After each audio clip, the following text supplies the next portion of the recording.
નમસ્કાર વિદ્યાર્થી મિત્રો, શ્રી એસએન વિદ્યાલયના ઈ લર્નિંગ પ્રોગ્રામની અંદર ઉત્તમભાઈ રાજપરા આપ સર્વે ધોરણ 12 કોમર્સના વિદ્યાર્થી મિત્રોનું આ વિડિયો લેક્ચરની અંદર હાર્દિક સ્વાગત કરું છું.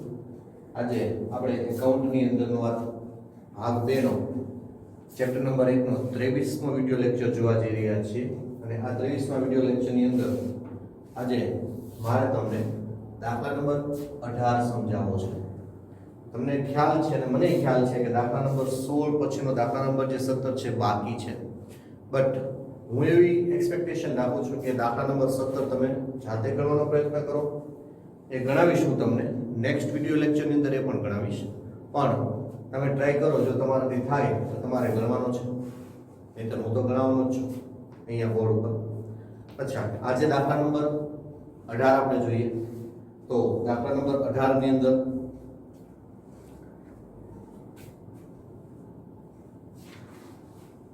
કપૂર મીડિયા લિમિટેડ ₹10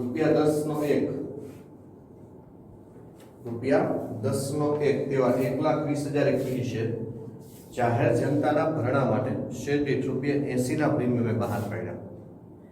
કંપનીએ શેર પરની પ્રીમિયમ સહિતની રકમ 4 સરખા હપ્તે એટલે કે અરજી, મંજૂરી, પ્રથમ અને આખરી હપ્તા વખતે મંગાવી.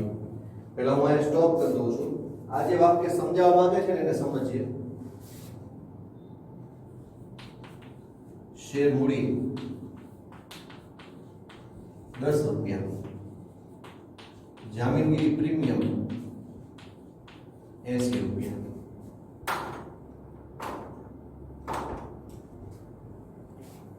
ચાર સરખા હપ્તામાં મંગાવ્યું મિત્રો, એટલે કે અરજી, મંજૂરી, પ્રથમ હપ્તો અને આખરી હપ્તો. ચાર સરખા હપ્તાને 10 ના 4 ભાગ પાડી દો, ₹2.50 પહેલો, 2.50 2.50 ત્રીજી વખત અને 2.50 ચોથી વખત. 80 ના 4 ભાગ પાડી ₹20 અને ₹20. એટલે તમે જુઓ તો અરજી વખતે ટોટલ કેટલા મંગાવ્યા?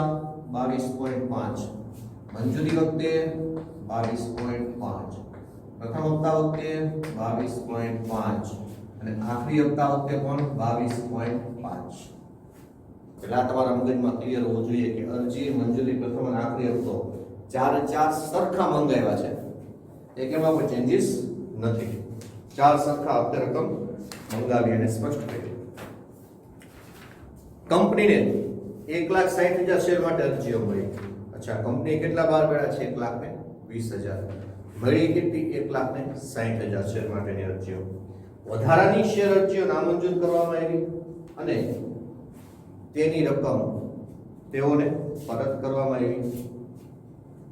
4,000 શેર ધારણ કરનાર શાહિદ પોતાના શેર પરનો પ્રથમ અને આખરી હપ્તો ભરવામાં નિષ્ફળ ગયો. એટલે કે અરજી અને મંજૂરીના બધા જ હપ્તા જે મંગાવ્યા હતા એ ટાઈમ ટુ ટાઈમ આવી ગયા છે, પણ શાહિદના જે 4,000 શેર છે એના ઉપર પ્રથમ અને આખરી હપ્તાની રકમ આવતી નથી. તો અહીંયા જપ્ત જરૂરી કાર્યવાહી કરીને તેના શેર જપ્ત કરવામાં આવ્યા. પહેલો પ્રશ્ન કે ક્યારે જપ્ત કર્યા? તો જુઓ, સ્પષ્ટ કર્યું છે કે અરજી, મંજૂરી, પ્રથમ અને આખરી હપ્તો 4 સરખા હપ્તા હતા. એમાં એવું કહ્યું કે શાહિદ ના શેર પર એ પ્રથમ અને આખરી હપ્તો ભરવામાં નિષ્ફળ ગયો. ક્યારે ખ્યાલ આવ્યો હોય? જ્યારે એણે હપ્તાની રકમ કંપનીએ મંગાવી હોય અને એણે ન ભરી હોય તો જ ખબર પડે ને કે એણે પ્રથમ અને આખરી હપ્તો ભર્યો નથી. એટલે જપ્તીની શરૂઆત ક્યારે થઈ? તો કે જપ્તીનો પોઈન્ટ આવ્યો 4 હપ્તા પૂરા થયા પછી. અરજી, મંજૂરી, પ્રથમ અને આખરી 4 ભાગના નાણાં જે મંગાવી લીધા ત્યારબાદ જપ્તીની પ્રોસેસ શરૂ થઈ. એટલે કે એના શેર એ સમયે જપ્ત કરવામાં આવ્યા. જપ્ત કરેલા આ શેર દીઠ ₹70 ના પ્રીમિયમથી રણબીરને આપવામાં આવ્યા, જેના પરની રકમ કંપનીને પૂરેપૂરી મળી ગઈ. ઉપરના વ્યવહારો નોંધવા માટે જરૂરી આમ નોંધ લખો અને જામીનગીરી પ્રીમિયમ ખાતું પણ તૈયાર કરો. જામીનગીરી પ્રીમિયમ ખાતું છે મિત્રો, જ્યારે અપાવશો ત્યારે તમને હું સ્કૂલમાં રેડી કરાવી દઈશ. અહીંયા આજે આપણે એની આમ નોંધ દ્વારા પોઈન્ટને ક્લિયર કરીએ. તો ચલો જોઈએ. કંપનીને અરજી મળે છે 1,60,000 શેર ઉપર અને કંપનીએ બહાર કાઢ્યા છે 1,20,000 શેર. આ વખતે તમને આ ખ્યાલ આવી ગયો છે.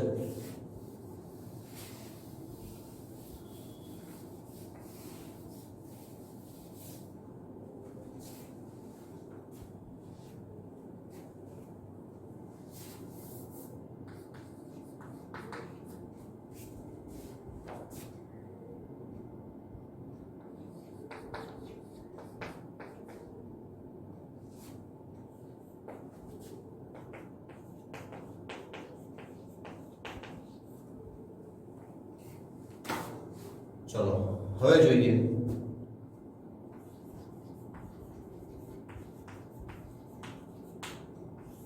અરજી સમય. Share મૂડીના 1,20,000 share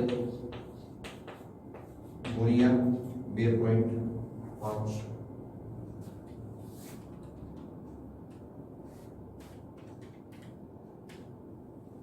30 lakh.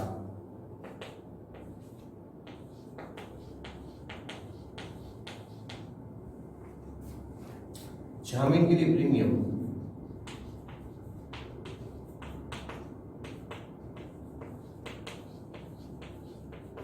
$1,20,000 શેર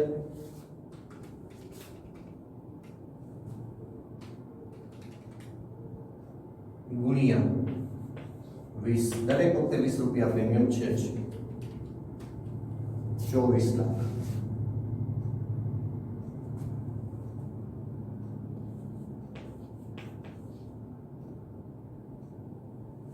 અહીંયા મિત્રો 3 લાખ આવશે, 30 લાખ નહીં આવે, માય મિસ્ટેક. 3 લાખ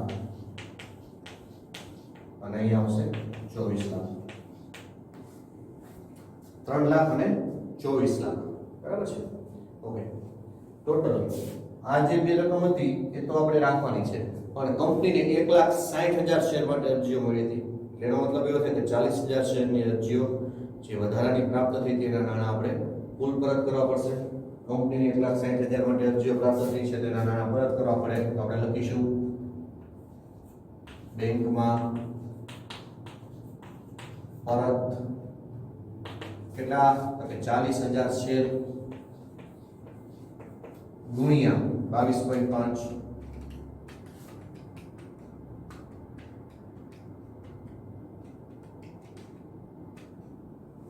9 લાખ.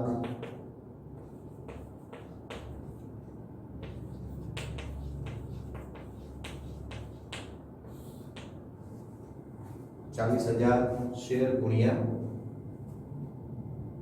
22.5 એ રકમ થઈ જશે 9 લાખ, જે પરત કરવાની છે. એટલે કે બેંકમાં અરજી સમય આપણને કુલ કેટલા રૂપિયા મળ્યા હશે, તો કે આ ત્રણેયનો સરવાળો અરજી સમયે પ્રાપ્ત થયેલી રકમ કેટલા થઈ જશે જોવો જોઈએ. 24 ને 3 27, 27 ને 9 36 લાખ.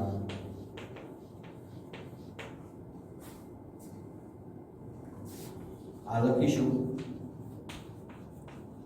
અરજી સમયે કુલ મળેલ રકમ. હવે મંજૂરી સમય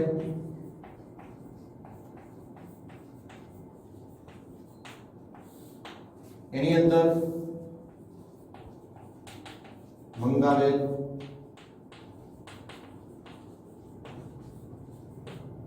શેર મૂડીના 1,20,000 ગુણ્યા 2.5 થાય છે 3 લાખ.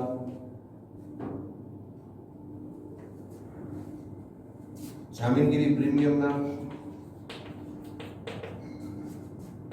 1,20,000 ગુણ્યા 20 રૂપિયા, દરેક વખતે સમાન જ રહેશે, 24 લાખ. ટોટલ 27 લાખ.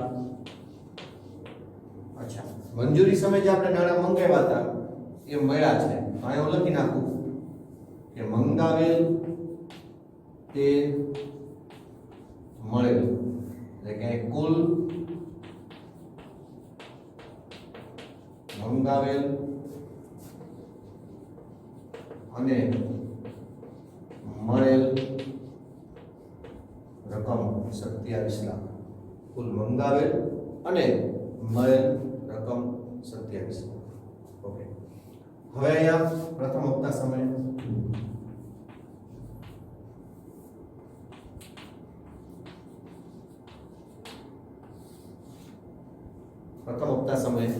આપણે જોઈએ તો શાહિદના કેટલા શેર હતા જેના પર આપણને હપ્તો નથી મળતો. આપણે ખાલી યાદ રાખી લઈએ તો કે શાહિદના 4000 શેર પર પ્રથમ હપ્તો નથી મળવાનો, પણ બાકીની રકમ તો મળવાની છે. તો પેલા મંગાવવાની આપણે નોંધ કરીએ. પ્રથમ હપ્તા સમયે મંગાવેલ શેર મૂડીના 1,20,000 ગુણ્યા 2.5 3 લાખ. જામીનગીરી પ્રીમિયમના તો કે 1,20,000 ગુણ્યા 20 બરાબર 24 લાખ.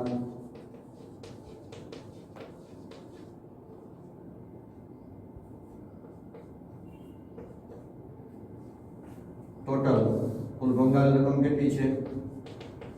27 લાખ. કુલ મંગાવેલ રકમ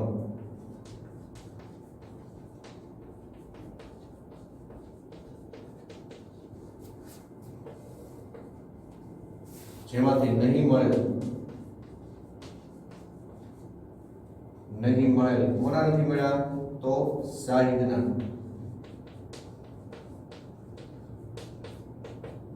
4000 શેર ગુણ્યા પ્રથમ હપ્તો નથી ભર્યો એટલે 22.5 અચ્છા 4000 ગુણ્યા 22.5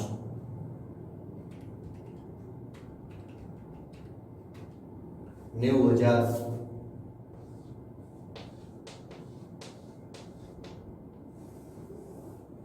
તો ટોટલ થઈ જશે હવે મળેલ રકમ 26,10,000.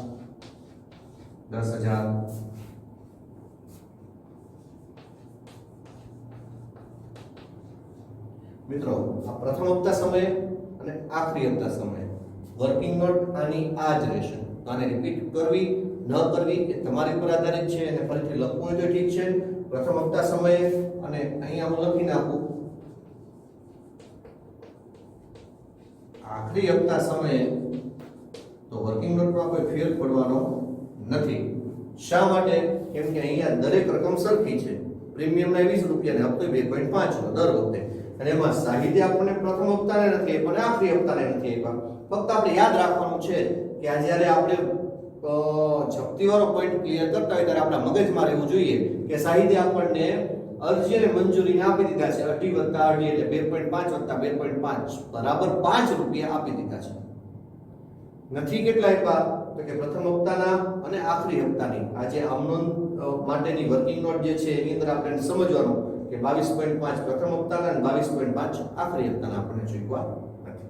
બરાબર થઈ જશે, ડોન્ટ વરી. ફક્ત ને ફક્ત થોડું ધ્યાન આપીએ તો વર્કિંગ નોટ ની અંદર આપણો ઓછો સમય જાય અને આવું સામાન્ય બાબત છે તો સમજાય 12મા ધોરણના વિદ્યાર્થી છો. ચલો આટલી વર્કિંગ નોટ ને આધારે પહેલા હું આમનોંધ તૈયાર કરું છું. એટલે કે આપણી ટોટલ કેટલી આમનોંધ તૈયાર થશે? અહીંયા 8 આમનોંધ તૈયાર થશે. પહેલી આમનોંધ જોઈએ.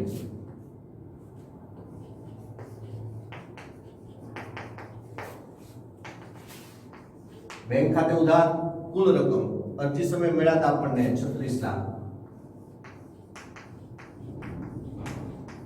બેંક ખાતે ઉધાર 13 ઇક્વિટી શેર અરજી ખાતે જમા. બેંક ખાતે ઉધાર ઇક્વિટી શેર અરજી ખાતે જમા 36 લાખ. ત્યારબાદ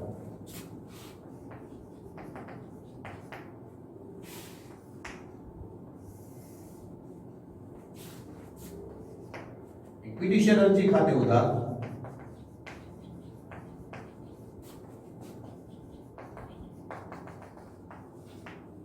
13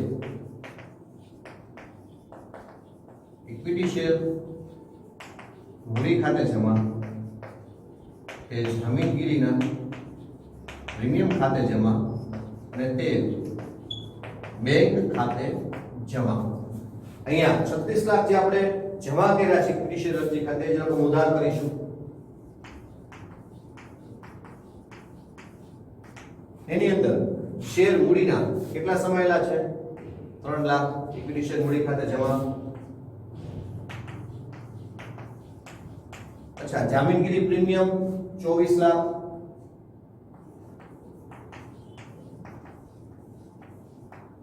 અને બેંકમાં જે આપણે પાછા આપી દેવાના છે નાણાં, જેની વધારાની અરજીના નાણાં છે જે પરત કરવાના છે, રાખવાના નથી, એ રકમ છે 9 લાખ.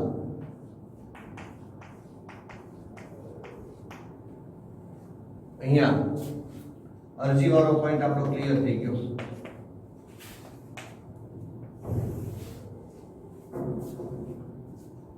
ત્યારબાદ આપણે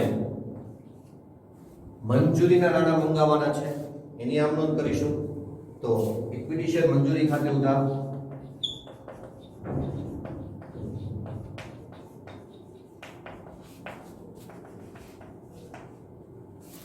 કુલ રકમ ઇક્વિટી શેર મંજૂરી સમયે મંગાવવાની કુલ રકમ કેટલી છે? 27 લાખ. ઇક્વિટી શેર મંજૂરી ખાતે ઉધાર 27 લાખ. તે ઇક્વિટી શેર મૂડી ખાતે જમા, ઇક્વિટી શેર મૂડીની રકમ છે 3 લાખ અને તે જામીનગીરીના પ્રીમિયમ ખાતે જમા 24 લાખ. જે રકમ આપણે મંગાવી છે દરેકે દરેક આપણને પ્રાપ્ત થઈ ગઈ છે. મંજૂરી સમય કોઈ નથી આપતું એવું નથી બન્યું. આ મંગાવેલ રકમ છે અને એ જ પ્રાપ્ત થાય છે. નોંધી દઈએ પોઈન્ટ નંબર 4. બેંક ખાતે ઉધાર તે ઇક્વિટી શેર મંજૂરી ખાતે જમા કેટલા થઈ જશે? તો કે 27 લાખ.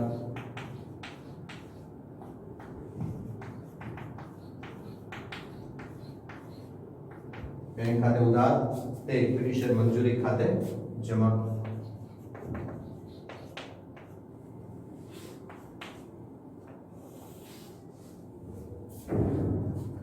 ત્યારબાદ આપણે પ્રથમ હપ્તો મંગાવીએ. તો ઇક્વિટી શેર પ્રથમ હપ્તા ખાતે ઉધાર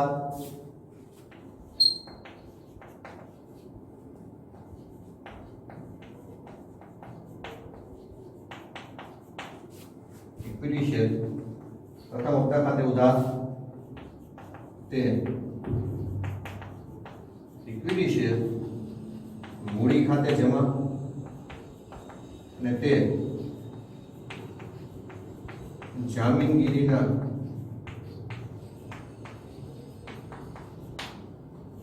પ્રીમિયમ ખાતે જમા.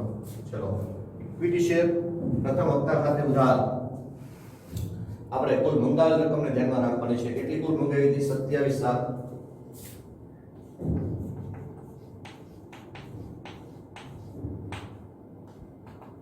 તે શેર મૂડી ખાતે જમા. શેર મૂડીની રકમ કેટલી? તો કે શેર મૂડીની રકમ છે 3 લાખ.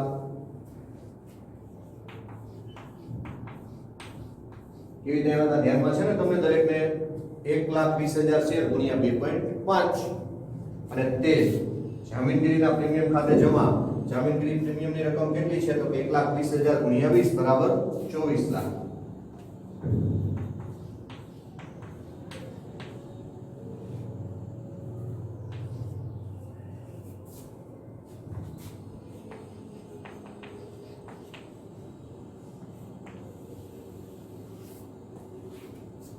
અહીંયા આપણો હવે પોઈન્ટ ચાલુ થાય છે. 5 આપણો થઈ ગયા પછી પ્રથમ હપ્તો મંગાવ્યા પછી આપણે જોઈએ પ્રથમ હપ્તાના નાણાં એક શાહિદ નામનો વ્યક્તિ નથી ભરતો અને આખરી હપ્તો પાછા આપણે મંગાવીએ છીએ એમાં શાહિદ પાછો આખરી હપ્તાના નાણાં નથી ભરતો. આપણે એની પણ અહીંયા નોંધ કરીએ. અહીંયા જેને ન લખ્યું હોય પહેલા લખી લેજો. હવે હું આને સાફ કરી રહ્યો છું બોર્ડને. પેલી 4 આમ નોંધ કાઢી નાખીશ જેથી કરીને મારે આગળ દાખલો થઈ શકે.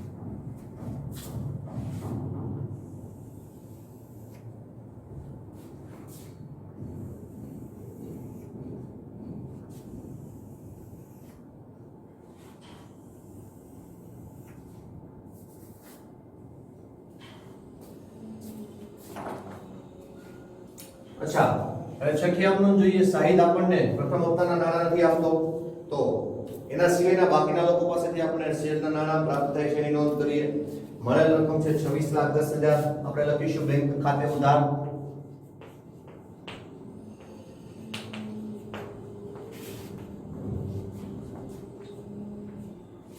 બેંક ખાતે ઉધાર 26,10,000 તે ઇક્વિટી શેર પ્રથમ હપ્તા ખાતે જમા.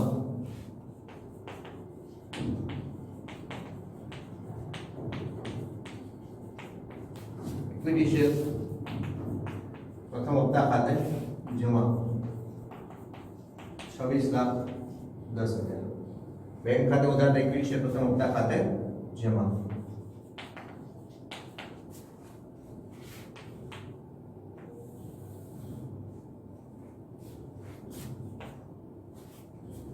નેક્સ્ટ આખરી હપ્તાના નાણાં મંગાવવા છે.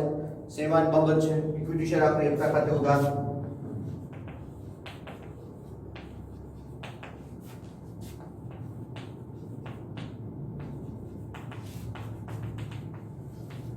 ઇક્વિટી શેર આખરી હપ્તા ખાતે ઉધાર જે પ્રથમ હપ્તો હતો એ જ આખરી હપ્તાની સેમ આમનોંધ થશે. 5મી 6ઠી એ જ 7મી અને 8મી આમનોંધ સેમ થવાની છે. ફક્ત શબ્દ પડે છે પ્રથમની જગ્યાએ આખરી.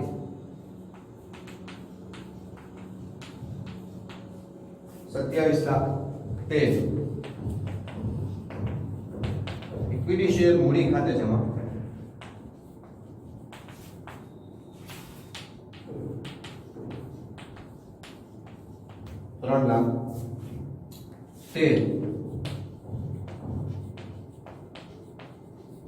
જામીનગીરીના પ્રીમિયમ ખાતે જમા.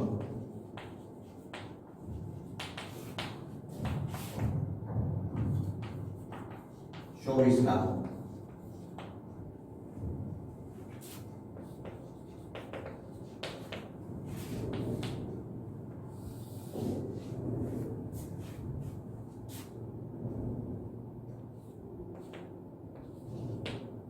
અહીંયા આ નાણાં જે પ્રાપ્ત થાય છે એની નોંધ કરીએ. બેંક ખાતે ઉધાર ઇક્વિટી શેર આખરી હપ્તા ખાતે જમા.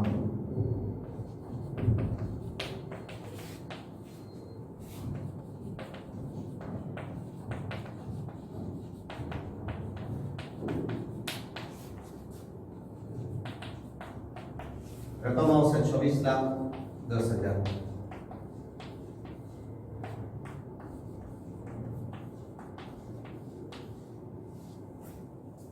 બેંક ખાતે ઉધાર ઇક્વિટી શેર આખરી હપ્તા ખાતે જમા 26,10,000.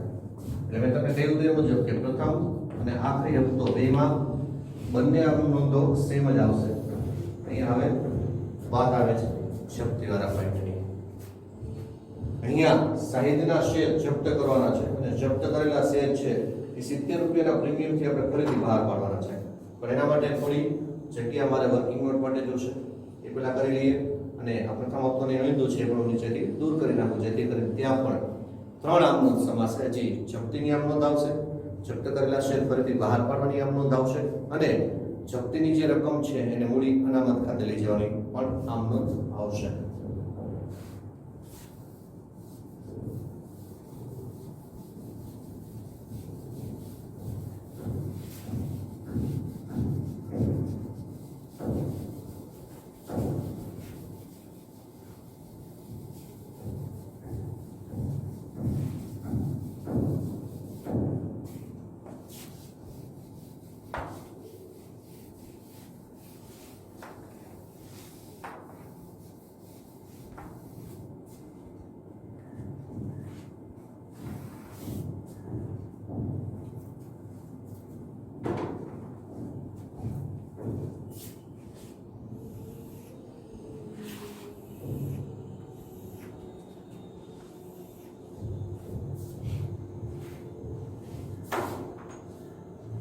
વર્કિંગ નોટ જોઈએ આપણે આગળ.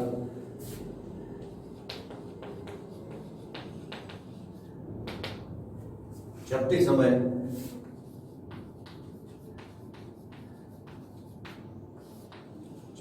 શેર મૂડીની રકમ કેટલી હતી? તો કે શેર મૂડી 4000 શેર 10 રૂપિયા મંગાવી લીધા છે. 4000 ગુણ્યા 10 બરાબર 40000.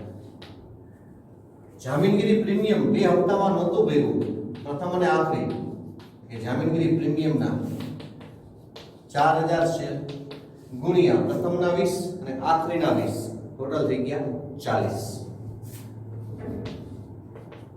1,60,000. આ બંને ઉધાર છે. જે રકમ હવે જપ્ત કરવાની છે એ શેર જપ્તીની રકમ, તો એણે 4000 શેર ઉપર અરજી અને મંજૂરીના 2.5 અને 2.5 એટલે ટોટલ 5 રૂપિયા ભરેલા. એ સમયે જે પ્રીમિયમ હતું એ ભર્યું હતું, જેથી કંપનીમાં નોંધવામાં આવશે નહીં જપ્તી સમયે. બરાબર છે. એટલે આપણે અરજી અને મંજૂરીના કુલ મળેલ રકમ 5, 4 × 5 = 20,000.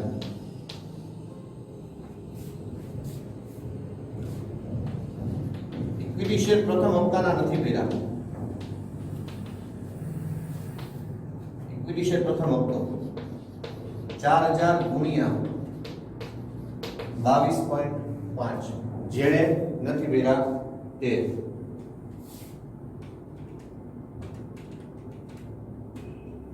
90,000. ફરીથી આખરી હપ્તો એને નથી ભર્યો. ઇક્વિટી શેર આખરી હપ્તો 4000 ગુણ્યા 22.5 એટલે પણ થઈ જશે 90,000. હવે જુઓ આપણે અહીંયા બે ઉધાર છે. શેર મૂડી અને જે પ્રીમિયમ નથી ભર્યું તે 40,000 હતા 1,60,000 એટલે 2 લાખ. અને આ ત્રણ જમા, એમાં જપ્ત જે રકમ એને ભરી છે એ કરવાની છે જપ્તીની રકમ. જે હપ્તો નથી ભર્યો એ શેર પ્રથમ હપ્તો જામીનગીરી પ્રીમિયમ સહિત 90,000. ઇક્વિટી શેર આખરી હપ્તો જે નથી ભર્યો એ પણ પ્રીમિયમ સહિત 90,000. 90,000 વત્તા 90,000 વત્તા 20,000 બરાબર થઈ જશે 2 લાખ. આ ત્રણ થઈ જશે જમા. બરાબર છે મિત્રો? અહીંયા આપણને એવું કહ્યું છે કે જપ્ત કરેલા જે શેર છે એ રણવીરને 70 ના પ્રીમિયમથી આપવામાં આવ્યા. ફરીથી બહાર પાડતા પણ કંપનીને પ્રીમિયમ પ્રાપ્ત થાય છે. ફરીથી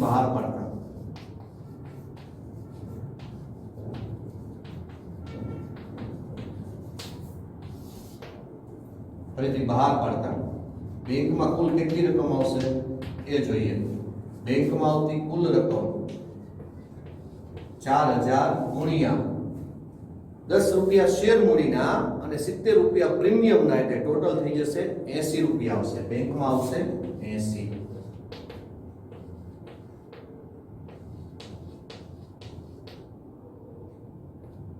$3,20,000 પ્રાપ્ત થશે. જેમાં શેર મૂડીના કેટલા? તો કે શેર મૂડીના 4000 ગુણ્યા 10 40,000 અને જામીનગીરી પ્રીમિયમના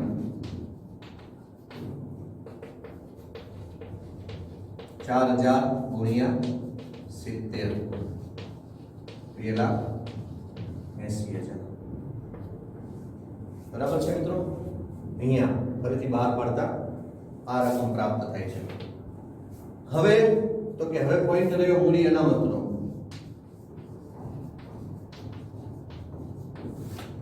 અહીંયા 1 રૂપિયો ફરીથી બહાર પાડતા જપ્તીમાંથી લેવામાં આવેલ નથી. જો જપ્તીમાંથી 1 રૂપિયાનો ઉપયોગ ન થયો હોય તો એનો મતલબ છે કે જપ્તીની બધી રકમ છે મૂડી અનામત ખાતે જશે. તો જપ્તીની રકમ કેટલી છે આપણે જોઈએ. શેર જપ્તીની રકમ 20,000. મૂડી અનામતની રકમ બરાબર સીધું નોંધી દઉં છું 20,000. કેમ કે અહીંયા ફરીથી બહાર પાડતા પણ આપણે પ્રીમિયમથી શેર બહાર પાડેલા છે એવું કંપની આપેલું છે. તેનો મતલબ કે જપ્તીની રકમનો ક્યાંય પણ ઉપયોગ થશે નહીં. તો બધી રકમ મૂડી અનામત ખાતે જશે. હવે આપણે જોઈએ આમ નોંધ. 9મી આમ નોંધ આવશે આખરી હપ્તો મંગાવો મળવા સુધીનું કામ પૂરું કર્યું. તો હવે 9મી આમ નોંધ આપણે પહોંચ્યા છીએ શેની? તો કે શેર જપ્તીની. આપણે શેર જપ્ત કરવા છે, આપણે લખીશું ઇક્વિટી શેર મૂડી ખાતે ઉધાર.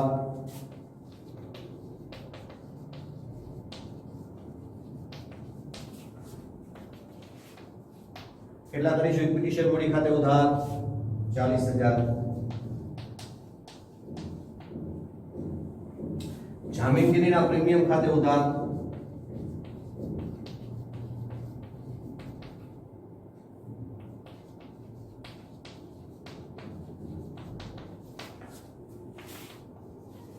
જામીનગીરીના પ્રીમિયમ ખાતે ઉધાર 1,60,000.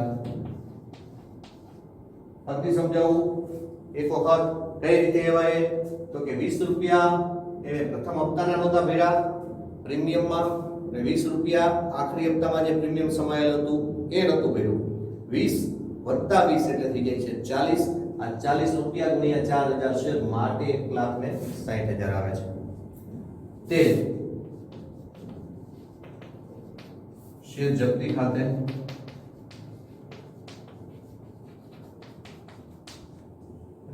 શેર જપ્તી એ રકમ કેટલા આવશે તો કે 20,000.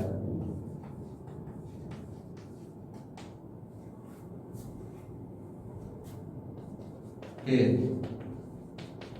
ઇક્વિટી શેર પ્રથમ હપ્તા ખાતે પ્રથમ હપ્તો 90,000 રૂપિયા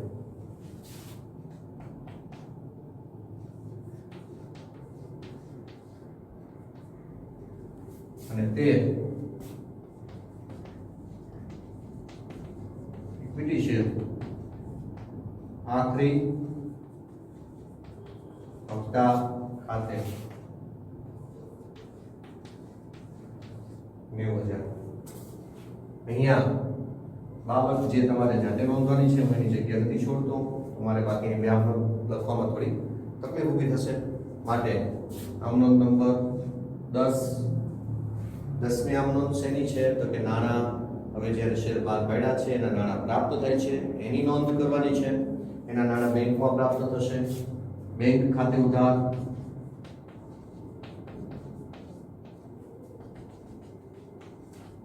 કેટલા રૂપિયા આવશે બેંકમાં તો કે 3,20,000. કેમ તો કે 70 રૂપિયા પ્રીમિયમ હતું, 10 રૂપિયા શેર મૂડીના, ટોટલ 80 રૂપિયા લેખે પ્રાપ્ત થયા. તો બેંક ખાતે ઉધાર 3,20,000. બેંક ખાતે ઉધાર 3,20,000. તે ઇક્વિટી શેર મૂડી ખાતે જમા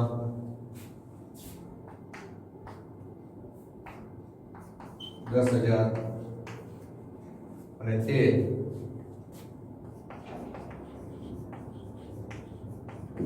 ફરીથી બહાર પાડતા પણ આપણે પ્રીમિયમ મગાવ્યું છે માટે પ્રીમિયમ જમા લેવું પડશે. તે જામીનગીરીના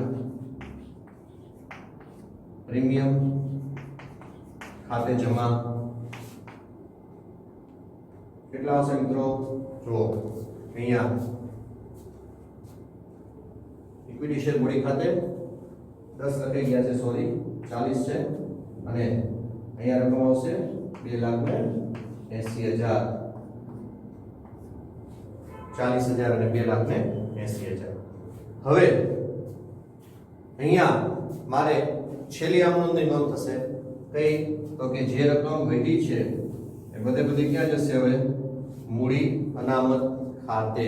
અચ્છા, હવે હું નીચે નથી લખતો, ઉપરથી એક આમ નોંધ દૂર કરું છું અને ત્યાં નોંધી લઉં છું મૂડી અનામત વાળી આમ નોંધ.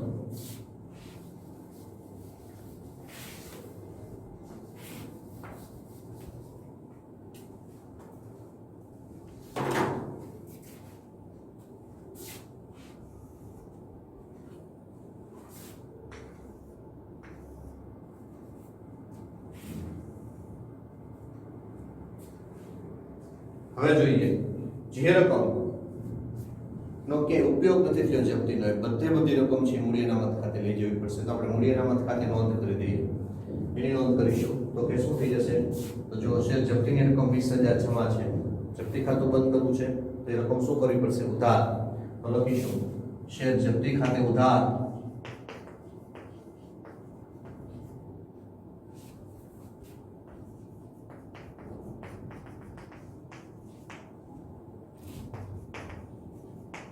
તે મૂડી અનામત ખાતે જમા. શેર જપ્તી ખાતે ઉધાર તે મૂડી અનામત ખાતે જમા. 20,000 20,000.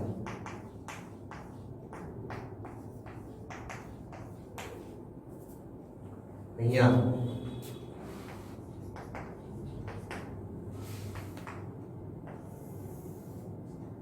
તમે જુઓ તો તમને એક પણ રૂપિયો મૂડી શેર જપ્તીની રકમનો એ ઉપયોગ નથી આવ્યો, માટે બધી રકમ ક્યાં લઈ જવી પડી? આપણે મૂડી અનામત ખાતે લઈ જવી પડી. આ દાખલાની અંદર ભૂલ થવાની શક્યતા ક્યાં રહે છે? તો કે અહીંયા જપ્તી સમયે જે આ જામીનગીરી પ્રીમિયમ ઉધાર થાય છે ને 40 રૂપિયા, ત્યાં ભૂલ ન થાય એનું ધ્યાન રાખજો, કેમ કે આપણા મગજની અંદર 20 રૂપિયા પર પોઈન્ટ બેસી ગયો હોય. તો યાદ રાખવાનું કે પ્રથમ હપ્તાના 20 હતા અને આખરી હપ્તાના પણ કેટલા હતા? 20 હતા, જેને ભર્યા નથી. એટલે 20 + 20 કેટલા થઈ ગયા? 40 ગુણ્યા 4,000 બરાબર 1,60,000. અચ્છા મિત્રો, ફરીથી કીધું આ દાખલા નંબર મેં 18 બનાવ્યો છે. દાખલા નંબર 17 મેં તમને શરૂઆતમાં કહ્યું તો હોમવર્કમાં આપ્યો છે.